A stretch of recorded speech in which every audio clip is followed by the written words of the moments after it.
And the reason is, as I've stated here, I have had parents ask me along the way, why is my son or daughter not playing with the top end players? They get more points, and I explain it to them.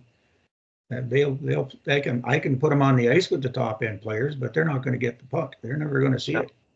They can't keep up. I'm sorry. I mean, I'm very matter of fact about it, Yeah. but and I asked them. I say, just hang with it for a while, and you'll start to see the result. I'm so confident in it. I've done it enough times that I know it's going to pay dividends.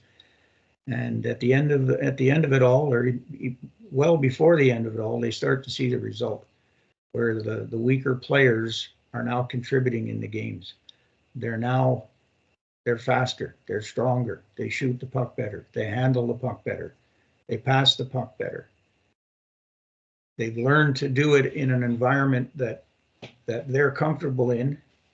Um, the environment encourages them to participate and make an honest effort at it, with the idea that I might actually be able to win one of these contests in practice.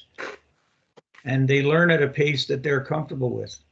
If you ever watch a simple circle drill, just go to the rink and some guys running circles, figure eights, or all five circles on the ice, doing forward crossovers, backward skating, or anything. It's a race.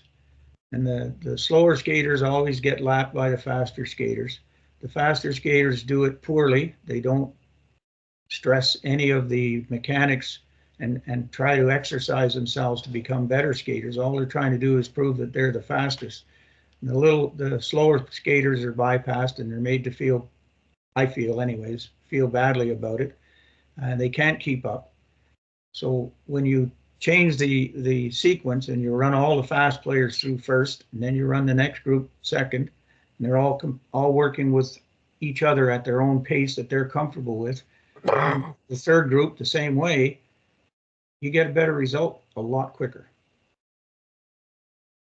Like what your midget double A coach, it sounds like exactly what I was doing. We do the same things, but we do them in stations. So you might have a passing station, a skating station, and a tactic station, but your groups are going through them together, and they're competing and participating within themselves at the pace that they're all comfortable with, where they can actually learn by participating and not be held back by having to go slow. Or the faster players, the better players, they have to go slow so the other guys can keep up. That doesn't do anything for their development or their enjoyment and enjoyment of participating in practice. It's just a win-win all the way around, as far as my experience has been. Well, Rick, if can you click on chat on your Skype page? If I was smart enough, I could, yeah. Yep. Do you see the link I attached? Yeah, P3 model practice. Yeah, that's exactly what we're talking about. Um, and I don't know if you recall, but when we were working in Strathmore and I first met you at that board meeting where we were selling our services, Yep. this became a part of the model that we were trying to mentor. 3 skill levels and 3 skill stations. I thought it was brilliant.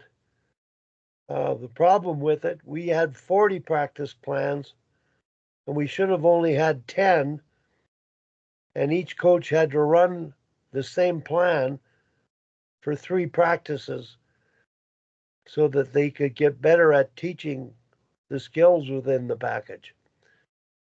But I still think today it's a way of doing things, because the stations that Hockey Canada puts together, they're excellent skill stations, but there isn't a compete factor to them, and there isn't a game like thinking factor, decision making factor to them. So when you have your game like station, your compete station, and your skill station, you're covering skill, thinking, and hockey, skill, hockey sense, and work ethic, competing. So I think it's pretty simple. But as far as minor hockey goes, uh, educating coaches about this is what matters the most. And the the P3 hockey pyramid that we put together years ago, and I'm not working for them anymore, but I know that what we were doing was extremely valuable. So I still, to this day, feel if those, and I'm posting this model now, that's the pyramid. Can you see it, Rick? Is it showing yet? Here it is. No. So while you were chatting there, Wally, I looked at that the midget model that you had there. That's similar to what I would run, and we would just rotate the three groups through each Yep. station as Yep. the practice progressed. So they'd all do the same stuff eventually during the hour and a half. Yeah. They just do it in different in their own individual groups at Yeah. their own pace and at their own development. Well, what do you think we need to do to help improve the game? Just stay in our little circles of influence and do what we can? Is there anything else? What else might there be? I don't see anybody running to my door to to ask my opinion. What should I do? Am I doing it well? Can I do it better? I found for the most part, that when I'm mentoring the coaches, particularly if they're not the ones that have come to me, excuse me. By that I mean the association has hired me and put me in place and said, pay attention to this guy and hopefully he can help you. They'll be polite about it, but for the most part, they just go about doing their business the way they've always done it. Uh, until a body like Hockey Canada, Hockey Alberta um, mandates a mentor or a hockey coordinator for each organization that um, sets and guides the program, the curriculum, what's to be taught, how it's to be taught, who it's to be taught by, and so on, when it's to be taught. I don't see that changing to any significant degree, unfortunately. So we do the best we can with the time and resources that we individually have.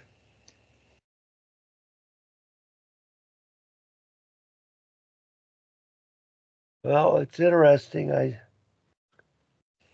talked to Barry Midori yesterday exactly about this. What was his And thoughts? it was a heated conversation because it came down to me saying it was our fault. By our fault, I mean Hockey Canada's fault, Hockey Alberta's fault. Yeah. And we're a part of that, doing the clinics. And what you're talking about, what I'm talking about, I was trying to convince Barry they have to implement, possibly reintroduce 3 biomechanical principles for breaking down skills and the whole method of teaching skills. And then looking at the pyramid and learning how to develop the skills, but also apply those skills in terms of the hockey sense and decision making aspect. And that's the gap that exists. Its skills are really good. Can they apply those skills in a thinking way together, collaborative? No. And to me, it's not rocket science. It's not as complex. And you doing it in your silo and me doing it with one association is one thing. But I did mention to Barry, I said, we don't have much time left. And I'm running out of silos. You've got your community and the kids you coach may benefit from it and go on and coach. But I've always felt we had the right start years ago in the 70s for educating coaches about how to teach progressively, breaking down skill, developing your own drills, not copycatting drills, intervening in drills so you can make sure that they have the skill within the drill before you do the drill. And that's evident today as I discovered doing 3 Development 1 evaluations for Hockey Alberta. So to me, you're absolutely right. The powers to be, there's a generational gap between us and them. And it's just hard to influence that. It takes a great deal of trust and respect. But I think, like everything, you get caught up in the wheel of your job, the tasks you're doing at present, and you lose sight of the big picture and the long-term picture. And that's what happens when you get into your treadmill of working and coaching. It's tough to take time to look back, sit back. You're now back to full-time coaching, so you can really reflect and adapt and change things. And you know how to. But I think sorry, Wally, you hit on one of the key factors there is that most coaches are full-time job holders. They don't have or don't feel that they have the time and the resources available to them to learn the job better and therefore be able to deliver better. So they do the best they can with what they know. And in some cases, there's an arrogance there that I'm Canadian, I've played the game, what more do I need to know? And I say that with all full respect because I know from talking to coaches from the States when we were doing the max tournaments, I'd ask them, what their environments were like, what impediments they had, what problems they had with their groups. And one of the problems being parental interference. Excuse me. On more than one occasion, quite regularly, the response was, no, we don't have that problem with our hockey team, but don't even talk to me about baseball or football. It's not the passion down there that hockey is here. Everybody's a hockey knowledgeable person up here, at least they feel they are. At some point they did. And they know better than anybody else. They have their own ideas, and the coach is never right. If you understand what I'm saying. Yeah. Coach just does best what he can, and quite often he takes the job because he feels that he knows better than somebody else what he knows, and he applies that. It's somewhat narrow to varying degrees, but it's not the broad view of things. He doesn't have the full background on how to be a forward, how to be a defenseman, how to be a goaltender. The latter one being the one that's most often overlooked in practice and training at the youth level. Right? Everything now is down to skill coaches and skill schools, not the hockey coach. I may have said to you once or twice that we do it backwards. We should have hockey schools and hockey camps for coaches and let them bring it to the players. Instead, we send the players to the hockey schools in the off season. We send them to skill camps during the season and beyond. And then we put them on the ice with 15 other players that have had no exposure to what their training is, nor have their coaches. how does that benefit that player? I mean, it would be far better if he was getting that 100% of the time, not 10% of the time. And it would be far better if everybody was getting the same level of instruction.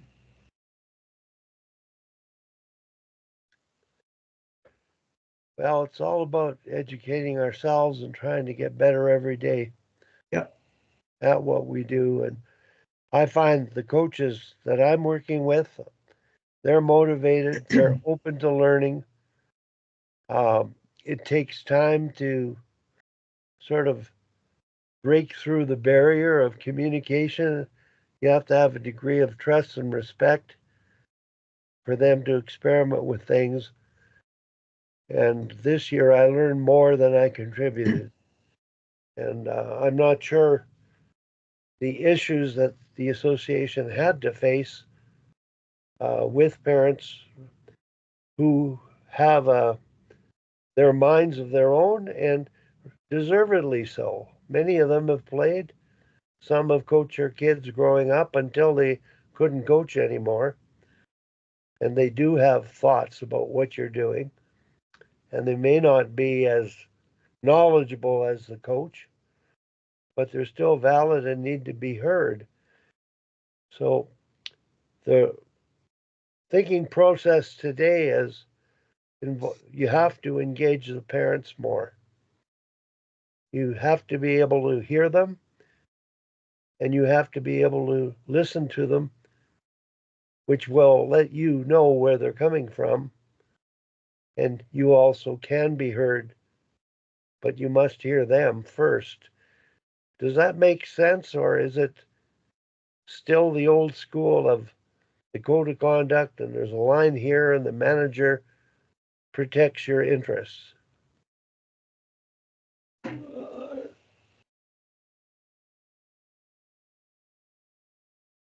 I'm just pondering my last thoughts or my last comments. It almost seems like you're arguing against what I said. I didn't say you ignore the parents. You have that. You have all the discussion you need with them, but their ability to interfere continuously needs to be uh, curtailed. I mean, to me, that's getting to be a different discussion Yeah. than just the coaching. The coach has to be in charge. As I mentioned in an earlier discussion with you and Tom, uh, coach needs to be fully prepared when he comes to the rink or when he deals with anything to do with the team. He can't do anything willy-nilly, haphazard, uh, off the hip when he gets there. Everything's thought out. Everything has a purpose behind it. We're doing this drill because we're doing this exercise because we're breaking down the passing skill and we're doing pairs passing drills for a reason. And if they're organized and if there's a purpose behind it, that's their explanation, and that's the delivery that they give to a parent who challenges them, and with facts behind him and organization behind him or her, the coach, uh, they'll win that argument virtually every time. If they just show up at the rink and start doing things, or they throw their lines together with a dartboard and name tags, it's hard to defend. And it's hard to have good result if you're not properly organizing, properly preparing. So it all comes down to organization for me. Organization, knowledge, do what you're doing for a reason. And it all leads to something, and be comfortable and be able to explain that. I'm not suggesting you exclude the parents and shut them out. I'm just saying they have a part to play, they have a role to play, but they can't be playing full-time coach all the time, either with you or with the player. I'm not sure if Tom is on. Tom, are you on? Yep. You still there, Tom? Yeah, I am. Can you hear me? Yep, I hear you. I think it's a great time, Tom, because last year Tom did everything right. He puts in the time and preparation. I don't doubt that. He had his initial coaches meeting. We had the mission statement meeting with the parent group, and I ended up watching games, sitting with parents, rationalizing to a few of the parents who were experts in their own way what we were doing, and I thought everything was going quite well. And Tom ran into a little bit of a losing streak. And then we had the Christmas break and a second parent meeting, which every coach has. And at that meeting, the coach is going to explain his plan of what he was doing and what he's going to adapt to moving forward. And we got blindsided with a long email of concerns about what we weren't doing properly, myself included, in terms of my role. But it criticized everything from line combinations to special teams to lack of D zone cover. And it was quite demoralizing to be confronted with that during a meeting. And Tom handled it really well. His son was a spokesman, and being a lawyer, he would really politically correctly responded to their concerns. But Tom seemed to rectify it and managed to get through the season. And Tom, I wonder if you could explain the meeting that you arranged to help settle things down. Well, we lost about 4 games in a row, and most of it is because we played everybody. And then the teams in the league were figuring out 1D pair that was we had 1D that wasn't at that level. We had like about 4 players that weren't at that level. And they're putting best players on this D pairing, and they're getting success. But we're following the girls hockey Calgary philosophy of everybody plays and all this, right? So all the parent solutions in that email was about play your best player, play your best player. Why aren't your best players out there? Well, we played everybody. And so I had a meeting with the parents.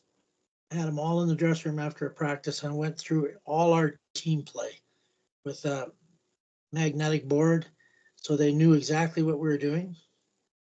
And I told them, the last month and a half, we were going to have a power play unit, and everybody had already played the power play. Everybody had played penalty kill, and now we're going to go to, our best power play players to be on the power play, et cetera, et cetera. And we had a 70% average winning percentage after that. And we were really good at the start. We just went through this one lull. And, but I think it happens in lots of seasons.